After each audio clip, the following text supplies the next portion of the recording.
So finally, you're still hanging around. It's so lovely to have you back. This is Infectious Disease Epidemiology, Section 2.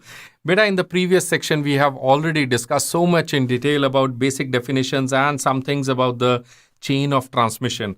Now, in this module, I would like to expose you to the agent determinants, like what all different topics or points you need to know about agent determinants, what is infectivity, what is virulence, what is reproduction numbers, and about the cases, carriers, different types of cases we are going to study. So let's get on and talk about the infectious disease epidemiology part 2. In this infectious disease epidemiology section number 2, you're going to see all these topics. We are going to talk about the agent factors, host factors, modes of transmission. This is beta a 3 by 5 star MCQ topic for your exam. Then you have time intervals between some infectious diseases. What are important steps of investigation of outbreak, which has been included into your competency module also. And then we will also talk about something about the PP kits and disinfection procedures that we have.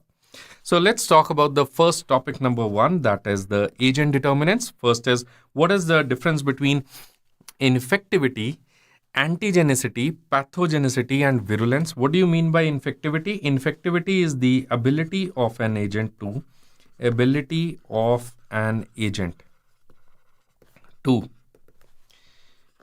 invade, multiply, that is replicate and develop within a host. That is called as infectivity, that how much it can infect other people. How is it different from antigenicity? Antigenicity is entirely different concept. So antigenicity is also ability of an agent to induce local immune response. So ability of an agent to induce immune reaction or to induce the immunoglobulins in the body, that is what is immunogenicity. So or antigenicity. So how much your body can actually throw a reaction to that particular microorganism is going to define the antigenicity. Very soon I'll use all these features in time to come, especially when we talk about live vaccines. We talk about antigenicity potential. Infectivity, we talk about how dangerously this infection can spread. What is the communicability factor? What do you mean by pathogenicity? The concept of pathogenicity, pathology means any abnormality. Hai na? Normal functioning is physiology, abnormal functioning is pathology. So pathogenicity is again the same answer. It is the ability of an agent to invade, multiply, in host and lead to or cause any abnormal functioning or signs and symptoms of disease, or abnormality at any cellular level is also pathogenicity. So if an infectious agent is normally coming into us and staying in a dormant state without instigating our immune system also, that the infectious agent, we will say, will have high infectivity because it came inside, low antigenicity. If infection agent does not come in even into me, that is, this agent has low infectivity. If in case it comes into me, it causes the abnormality, cellular changes, some things it may do. That means this agent has infectivity potential, antigenicity potential, and the pathogenic potential. So pathologically speaking, pathological potential or the pathogenicity is the ability of an agent to produce visible sign and symptoms of a disease. That is what is pathogenicity. How is it different from virulence? What do you mean by virulence? Virulence is an important term. It has been asked in your exam very frequently. What is virulence? It is again the same answer. It is the ability of an agent to. Same answer. It is the ability of an agent to invade, that is invade and multiply and all that, and cause a severe disease. Now the word is a severe disease or death or fatality. That is what is called as virulence. So virulence factor means the killing power of disease. That is what a lot of times the MCQ comes. What do you mean by virulence of disease? Virulence means the killing power of disease. Virulence can be found out by using what? It can be found by using the case fatality rate. What do you mean by case fatality rate, CFR? What do you mean by the CFR? Case fatality rate is the total number of deaths due to a disease. DT stands for due to. Okay, that's my abbreviation. Number of deaths due to a particular disease divided by the total number of cases of same disease. So number of deaths due to COVID-19 divided by the total cases of COVID-19 multiplied by 100 will always give you the case fatality rate. Case fatality rate, lot of MCQs come on case fatality rate. Bache, what is case fatality rate? It will tell you about the virulence. Will it tell you about antigenicity, immunogenicity, pathogenicity, infectivity? Answer is no.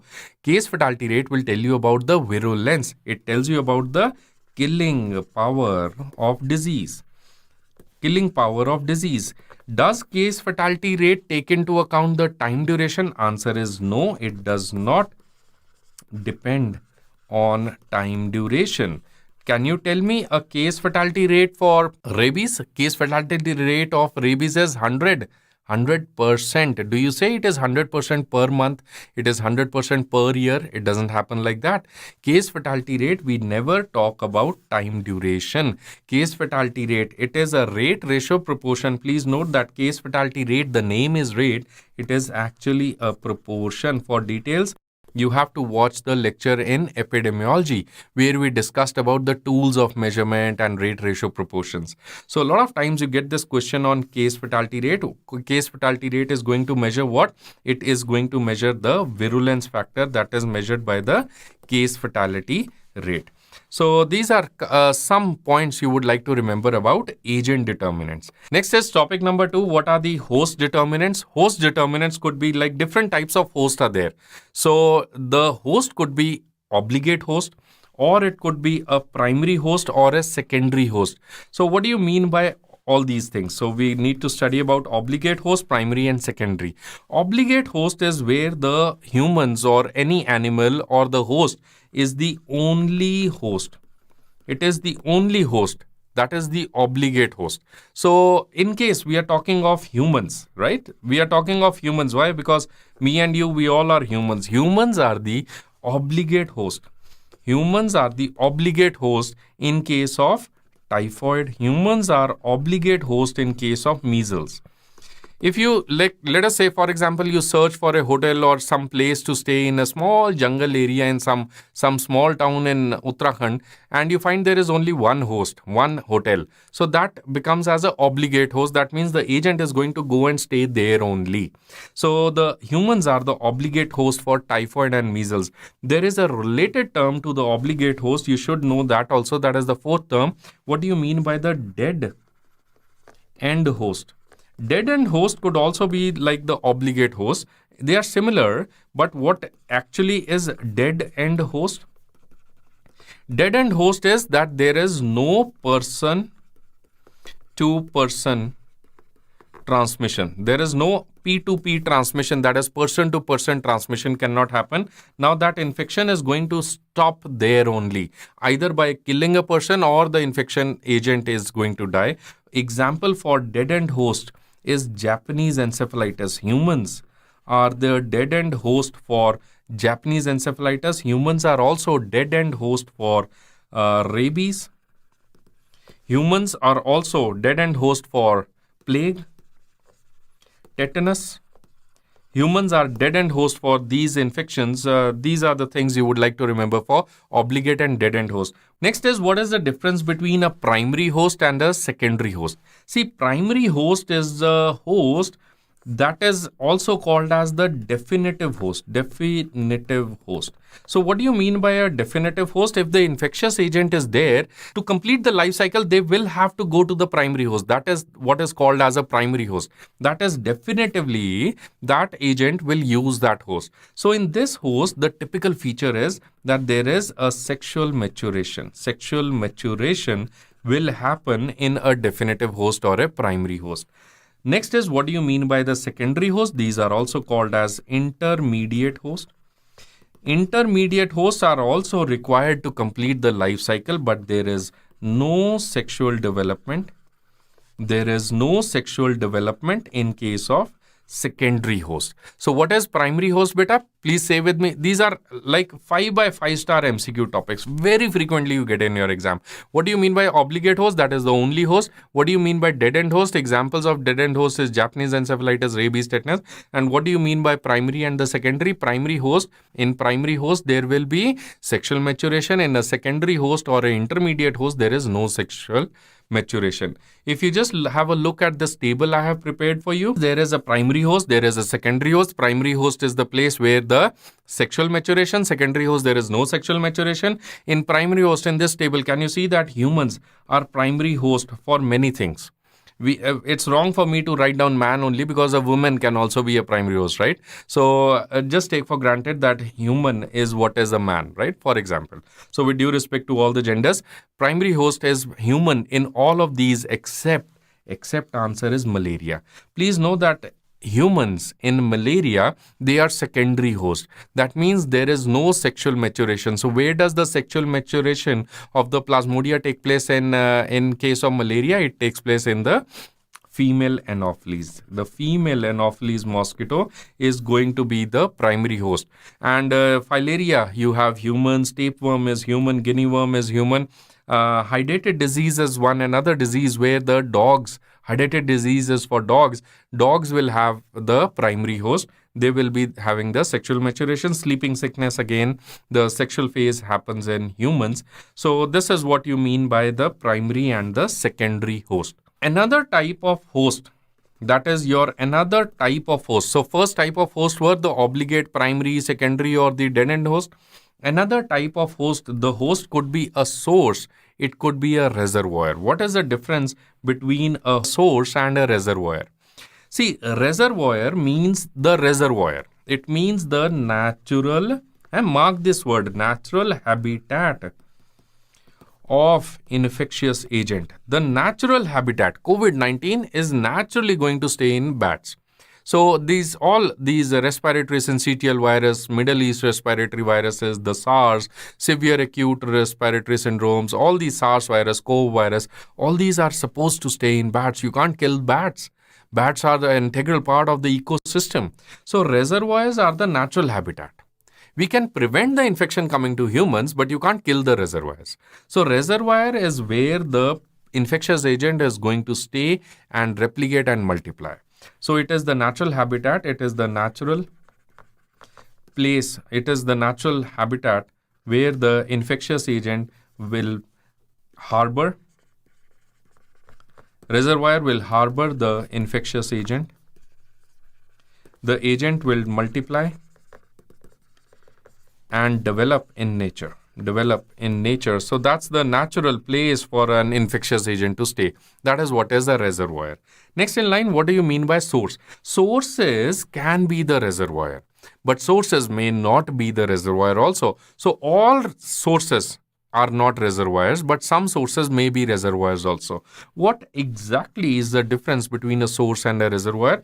A source is any person or anything, any living or non-living thing which harbors the infection, and very important, now the word is and it also transmits, or the infection will spread from that is called as source. If a reservoir starts transmitting, that reservoir will be called as source in simple words. So what are sources and what are reservoirs? There is a long list over here. You can just know these important ones which I'm going to highlight over here right now. You can see that the source of infection for many diseases like typhoid fever and for cholera, for all the gastrointestinal diseases, it's always the unsafe water. But the reservoir is usually a human for typhoid disease. The reservoir is only human for a disease for cholera. Reservoir for TB, for HIV, we can say there are many reservoirs, but primarily we are talking about humans as the reservoir. But the source, you can see that the source is something which actually spreads it. So that is what is the infected mosquito for Japanese encephalitis, infected flies, and ticks for KFD, they become the source. So now for KFD, Kaisnur forest disease, right? So for KFD, the monkeys or the humans, they are the main people to whom the infection is happening. They will transmit to other not by direct. The monkey will not bite the human. The monkey will give it to tick, and tick is going to be the source of infection, right? For diseases like tetanus, this can be asked in your exam. For diseases like tetanus, the soil is the source and soil is also the reservoir. For all other things, usually it is the humans or some animals will be the reservoir and some things will be the source. So I would like you to remember for Kaisnur forest disease, it has been asked in your exam, who is the source and who is the reservoir. They have asked about TB and HIV, who is the source and who is the reservoir. For all other things, I think Japanese encephalitis was one question which was asked just 2 years back, that in Japanese encephalitis, which one is amplifying host and which is maintenance host. So all are actually the reservoirs. So pigs and birds, they are the reservoirs. I have already discussed in the JE lecture that in Japanese encephalitis, the pigs, these are called as amplifying host. They are the amplifying host. That is, the infection is going to come to them, and the pigs, somehow the guts of the pigs, they are known to be amplifiers for many infections. So pigs will amplify the infection, and birds, they do not get the disease actually, but they maintain the infection. They are maintenance host, and they both are actually, pigs and birds, they both act as a reservoir of infection. Reservoir. So who's the source of Japanese encephalitis? The source will be an infected mosquito. Next is another crucial type of host determinants. The host could also be a case, right? So cases can be there, or we can have the carrier stages. So either a person could be a case or it could be a carrier. The case could further be classified into clinical case, subclinical case, or it could be a latent case or latent infection. So what do you mean by all these things? Beta, that primarily the difference between case and carrier and subclinical case, what's the gross difference? If you already know that there is a risk factor, the risk factor will cause a disease, that means there will be some pathology. The pathology will cause the sign and symptoms, and the pathology may also transmit. Are we okay with this? Simple. So once there is a risk factor, there could be a disease pathology, there could be a sign and symptom, and the disease may also transmit, or that person may also transmit irrespective of the sign and symptoms. That is not like, that's not one of the indicators or the variables over here. So now if the disease pathology is there, and the person is having sign and symptoms also, that is in simple words called as a case. What do you mean by a subclinical case? What do you mean by a subclinical case? Beta, in a subclinical case, the person may transmit, not transmit, irrespective of that. So we are not talking about the transmission. What we are actually talking is that the person has a disease or a pathology. In a subclinical case, the person has a disease pathology at a very suboptimal level. At a suboptimal level, the pathology is there. There are some cellular changes. That is why it's a subclinical case. You must be knowing about it. There is something called as subclinical hypothyroidism. There is subclinical hyperthyroidism. The T3, T4, they may look to be normal, but they are normal because the TSH is working over there. So there may be some subtle subclinical changes which may happen, and the person grossly will look normal. There is no sign and symptom. That is called as subclinical phase. What do you mean by a latent person, latent stage? Latent infection or latent is where the disease pathology may be there, may not be there, but the infectious agent is present. The infectious agent is present in a dormant state. In a dormant state. That is called as a latent infection, and common sense, there are no sign and symptom. So now in dormant stage or in latent infection, there could be no disease pathology also. The sign and symptoms are also not there, and the person is also not transmitting. Right? Latent infections would rarely, very rarely, the people may transmit. Usually they are common sense that they won't transmit. So what is a case where the infection is there and sign symptom? What is a subclinical case? Infection and disease is there, but there is no sign. Latent is nothing is there. So how on earth is a carrier different? carrier is a different person altogether. Carrier is something who is different. In a carrier stage, the infectious agent is technically there. That's why you are studying, right? So in a carrier stage, the infectious agent is present, not in dormant state. The carrier is going to transmit. The hallmark of a carrier is that they transmit. Case may also transmit. The subclinical case may also transmit. Latent will not transmit, right? So the carrier will not have sign symptoms and will not have, surprisingly, majority of times, it usually does not have a disease pathology, but it may or may not have. In certain situations, I'm going to talk to you right now when we discuss about carriers in detail. So the disease pathology may not be there. Usually it's not there, but it can be there in certain situations. Sign symptoms are technically not there. So they are only known to transmit disease. They are only known to transmit disease. Right? So that is what is a case, a carrier, a subclinical case, and a latent infection. Now hitting into the clinical cases. So the case, next topic, point number 2 within the case. So we have talked about the case, subclinical case, latent and carrier stages. Now I am entering into the clinical cases. Beta, the clinical case could be an index case. It could be a primary case or a secondary case. What do you mean by index case? What do you mean by primary case? And what is all the secondary cases? What do you mean by all these? All these are types of the clinical cases. So index case is the first observed case. What is index case? It is the first observed case in community. Highlight the word, it is the first observed case. Highlight the word, it is the first observed case. What do you mean by the primary case and the secondary case? The primary case, please note, it is the first case in community. So the first case in community may be under observation, could be investigated, yes or no, but that first case in the community, is called as primary case, and the first observed case is called as index case. Never get confused between these, especially in case you are a UG student. This will be asked to you in your Viva exam. What is a secondary case? Secondary case are subsequent cases which arise from, highlight the word from, the primary case, which arise from the primary cases within common sense, and they'll arise from the primary case within how much time? Within one incubation period. That technically is called as a secondary case. So you have an index case. Index case is the first observed case.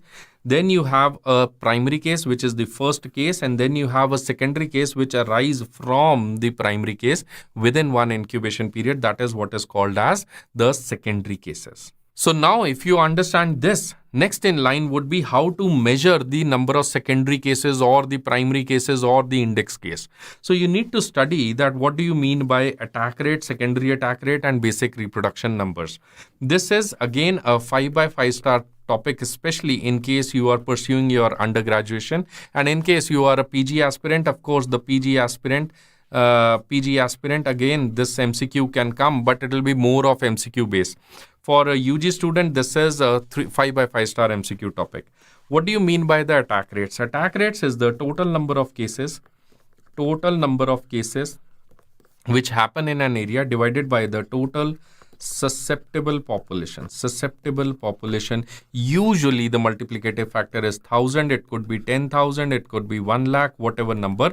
There is no definite number about the attack rates. Attack rates are simple. These are the total number of cases you have in an area divided by the total susceptible population present in that same area, multiplied by 1000 per 10,000 per lakh. That is all is attack rates. So you've calculated attack rate so many times. For every day you get a news in the social media. Attack rate for COVID is 472 cases per million population. So all these are attack rates. That is the total number of cases that happen. What do you mean by secondary attack rate? Secondary attack rate is about the secondary cases. It is the total number of secondary cases which arise from the primary case. Total number of secondary cases, that means the cases which arise from the primary case within one incubation period divided by the total susceptible population total susceptible population for the secondary cases, that means minus the primary case. Common sense. So if the primary case is there, they are not susceptible anymore. So please note that the division is total susceptible minus the total primary cases, that because they are not susceptible again. And the multiplicative factor has been asked in your exam. It is 100 always.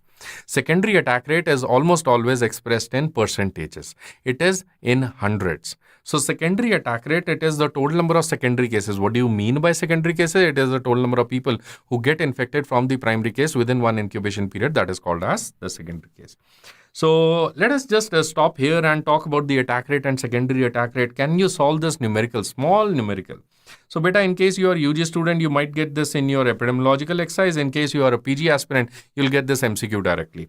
So I'll just read out the MCQ for you. 100 students were there in a school, out of which 60 children were completely immunized. So 60 were immunized, and on 10th of May, some date, any arbitrary date, 10th of May, the child reported to have fever and rash. So technically, like common sense, I'm talking about measles.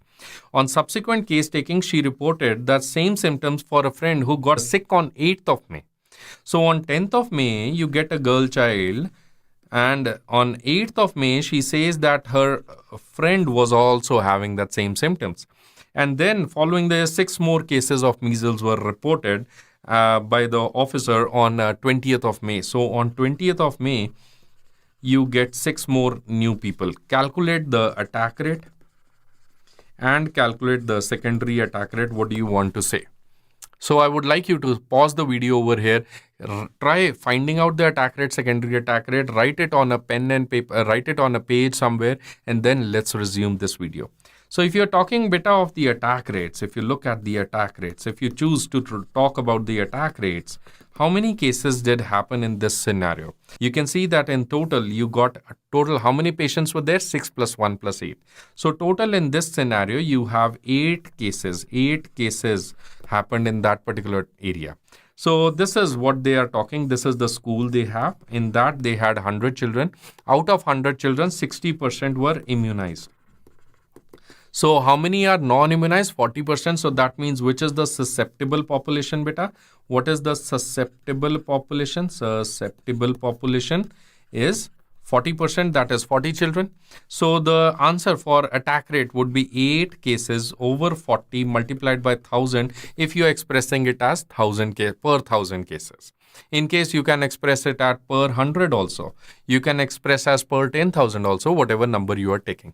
So that is absolutely correct for the attack rates. Let's have a word about the secondary attack rate.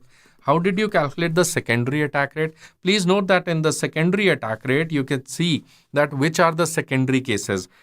Do you want me to write down this as the secondary cases? Or do you want me to write down this as the secondary cases? What do you think are the secondary cases? The brown one or the green ones? So I think many of you must have answered it correctly. There was one case which was the index case. Beta, in this value, which is the index case? The 10th May or the 8th May or the 20th May? Which is the index case? I think everybody should know it. Everybody should understand this, that at least that you know that the 10th May is the index case. Which is the primary case? The primary case was actually on this 8th May. So that was the first case in the community. Okay. Now this question is asking you to calculate the secondary attack rate. It is the total number of secondary cases divided by the total susceptible minus the primary cases. Okay. So in this MCQ over here, you can see that the total cases is 8. And out of them, the secondary cases are actually, what is secondary cases? It is a number of cases which arise from the primary case within one incubation period. So what is the incubation period of measles? We are talking about measles. You note that the measles incubation period would be around 10 to 14 days. Average incubation period in measles is 10 to 14 days. Now this girl, do you think that this girl who came on 10th of May, was she from the 8th May? Probably not. That's what makes the whole difference. This female, 10th of May, is beyond that incubation period. So in this community, actually, how many primary cases are there? In reality, these are both are the primary cases. That is what you need to understand, bache. That primary case need not to be one all the time. Primary cases could be 3 primary cases. We can have 2 primary cases. We can have 5. We can also have 1. Index case is different and primary case is different, and while calculating the secondary attack rate, you need to take into account the susceptible for the secondary cases. So now what is your answer, bache? It is total number of secondary cases were 6 divided by what? Total susceptible population is how much? 40 minus the primary case. How much are the primary case? You remember, you note it is 2. Why do I take 2? Because both of these girls which happened on 10th of May and 8th of May, they will be considered as primary cases while calculating the secondary attack rate. So 6 by 38, answer for secondary attack rate will be 6 by 38 into 100. That is what is the secondary attack rate. So the next one, after understanding about the attack rates and secondary attack rates, we need to talk about the basic reproduction number. What do you mean by the basic reproduction number? Basic reproduction number is given by the symbol R0. It's called as R0. It is called as R0. In COVID-19, you must have heard about R0 so many times. What do you mean by the basic reproduction number? Many times students get confused between the basic reproduction number and about the secondary attack rates. They both almost mean the same. Just have a look, beta. Basic reproduction number is the total number of absolute new cases which arise from a single case. Which arise from a single case of an infectious disease, that is called as basic reproduction number. Very simple to understand. If one person is there, this one person, let us say, gives infection to 4 more people. So 1, 2, 3 and 4. 4 people get infected because of this one person. So what is the basic reproduction number? The basic reproduction number in this case is 4. Simple. It's a direct gross mota thing. So the basic reproduction number is 4 over here. What is the secondary attack rate? Secondary attack rate will be 4 cases which arise from the primary case divided by the susceptible population into 100. It will be somewhere in percentages. Are you getting this point? Secondary attack rate. But basic reproduction number rate is not, basic reproduction number is not any rate. It's not percentage. It's not rate, ratio, proportion. It's a simple number. So technically speaking, they both actually are telling you the interpretation is almost the similar thing, but there are some technical nuances which are different, that the secondary attack rate is always expressed as percentage. It is a proportion of the number of secondary cases. What is secondary cases? Which arise within one incubation period, whereas in basic reproduction number, we are not bothered about the incubation period. Many times we don't even know the incubation period. So the basic reproduction number is how many new cases which arise from a single case. This can be calculated with various researches. So actually understanding is that the basic reproduction number is going to tell you that what is the secondary attack rate. So that is what is the technical answer, secondary attack rate. Basic reproduction number is just a very gross thing, because basic reproduction number is the total number of new cases. That will depend on how much is susceptible population, how much is the closeness of people, right? So just 2-3 important points about basic reproduction number. You have heard about the basic reproduction number, which is given by the formula, which is given by the symbol R0.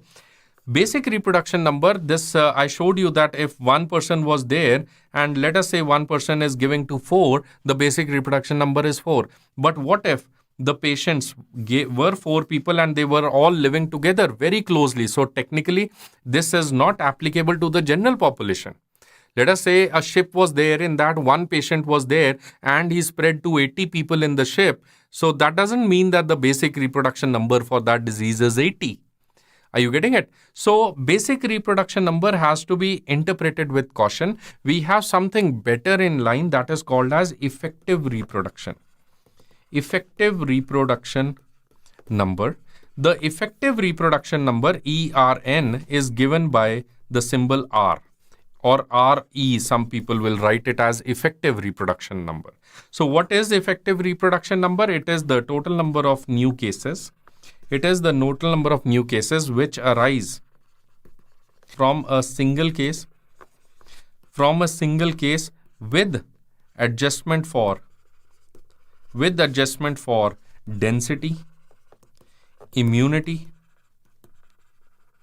and susceptible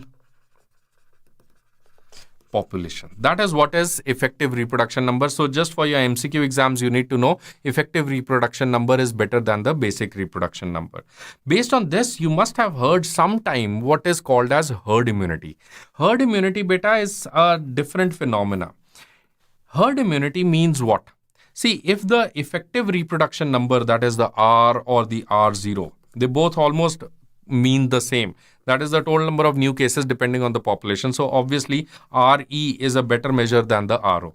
Let us say that the reproduction number of any disease is equal to 1. What does it mean? So if the one person is going to give to one person, what is going to happen? The disease is going to spread epidemic or decrease or remain same. If one gives to one, the disease is going to be endemic. If the reproduction number is more than 1, what does it mean? It means that the disease is going to be epidemic. If it is less than 1, that means the disease is going to die around, right? It's very simple. Now, how do you make the disease come down? That's what this whole science means. There is something called as herd immunity. So what we do is, let us say this is the total community. In this community, these are the populations which are living. So what you technically do is you give immunity, you vaccinate or you do some intervention so that these people cannot spread. So now if there is an infectious disease somewhere here, or even if it is here, the chance of the spreading, listen carefully, the chance of spreading to the susceptible population will decrease. Why? Because the people over here in this area, they are not actually transmitting disease.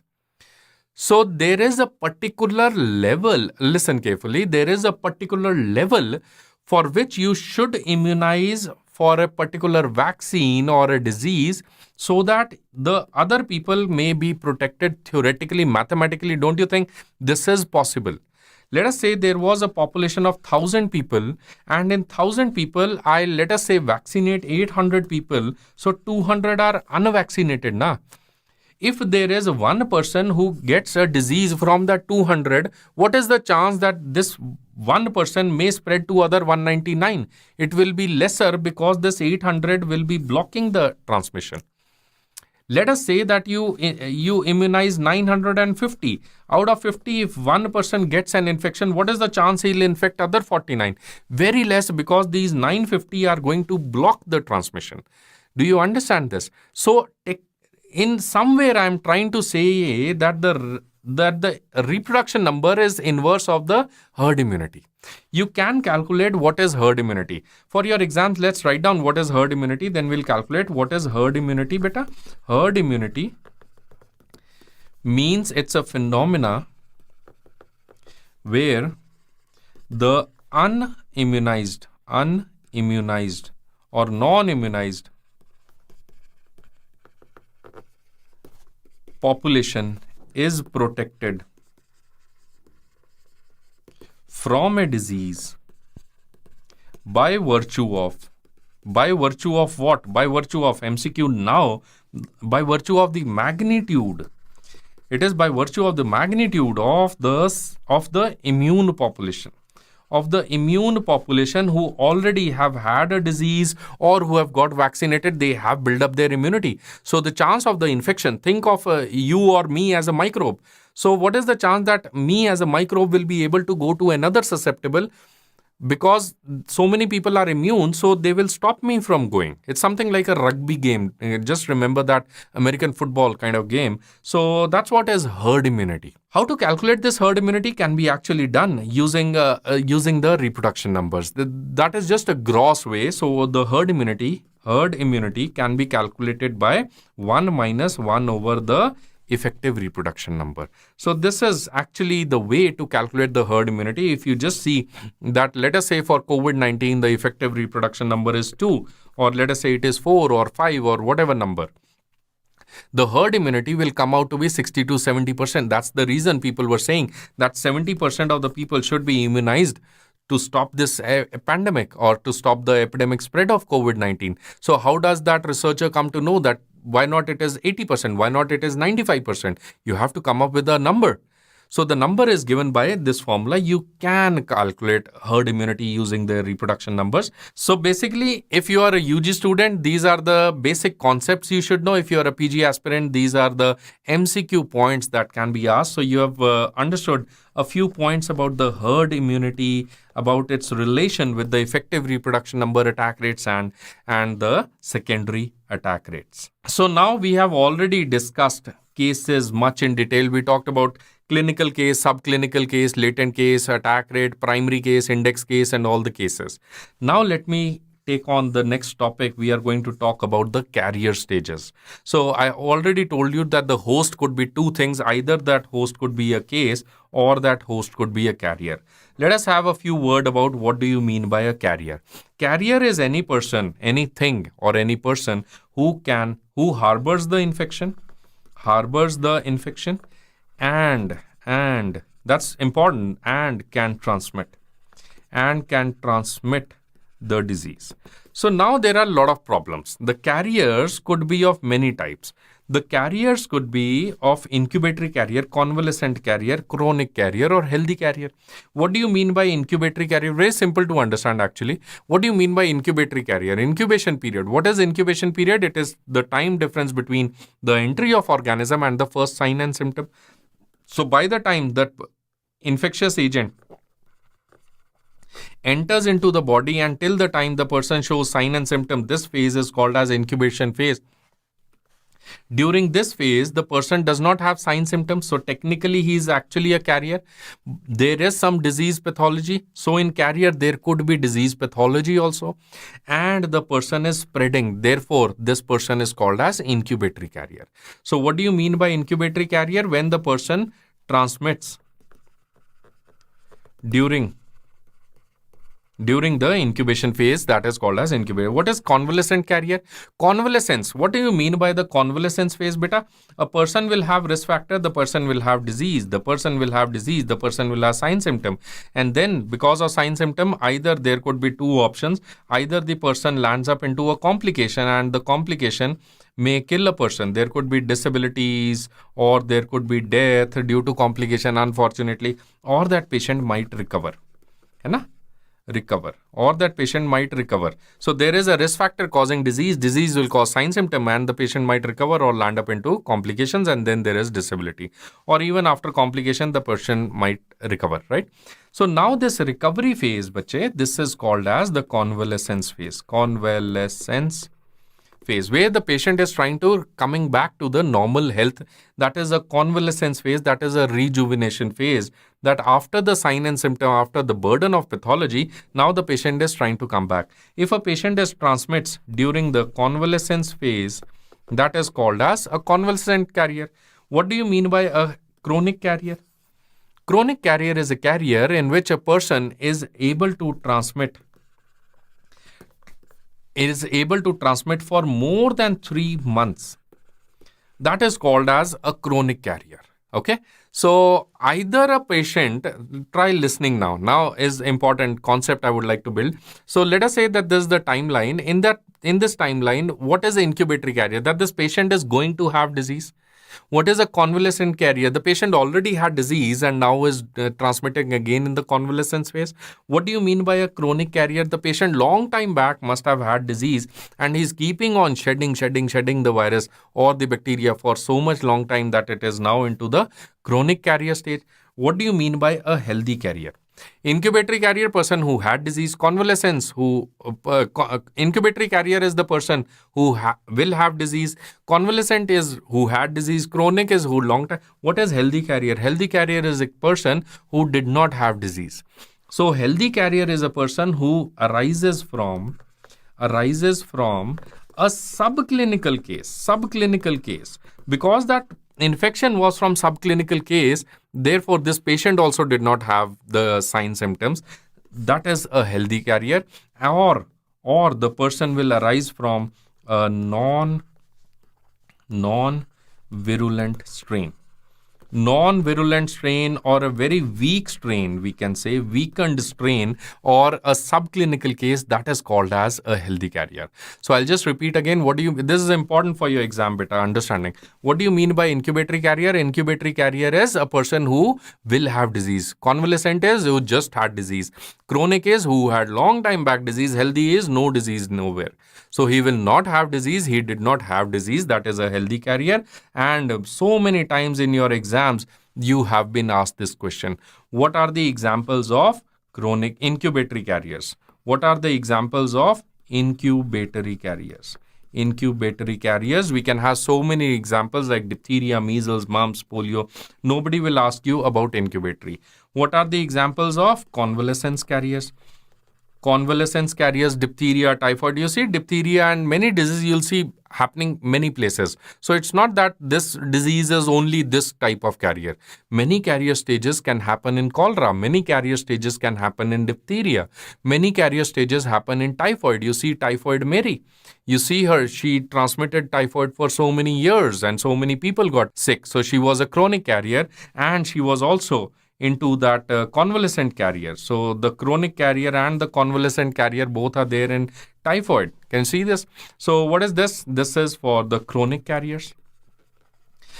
I would like you to appreciate that malaria has a chronic carrier stage, MCQ. I would like you to appreciate that gonorrhea has a chronic carrier stage. This was your MCQ before also. I would like you to know that typhoid definitely, you must be already knowing, has a chronic carrier stage. What do you mean by a chronic carrier? Which is more than 3 months of carrier stages. That is defined as a chronic carrier. Now, I would like you to memorize this by heart. You cannot forget this. What are the examples of healthy carrier? Healthy carriers are community medicine is DPT. Community medicine is DPT. That is the healthy carrier. C stands for cholera, meningitis, diphtheria, polio, and typhoid. Community medicine is DPT, cholera, meningitis, diphtheria, polio, and typhoid. These are typical example. Beta, you cannot afford to forget this example about healthy carriers. You need to memorize them by heart. So what are healthy carriers? Healthy carriers are carriers which arise from non-virulent or the subclinical strain. That is community medicine is DPT. Community medicine is DP and T. And so with that, we finished this module about the agent factors, agent determinants, and the host determinants. In the next module, we will talk much more in detail about the modes of transmission and about some other related topics to infectious disease epidemiology.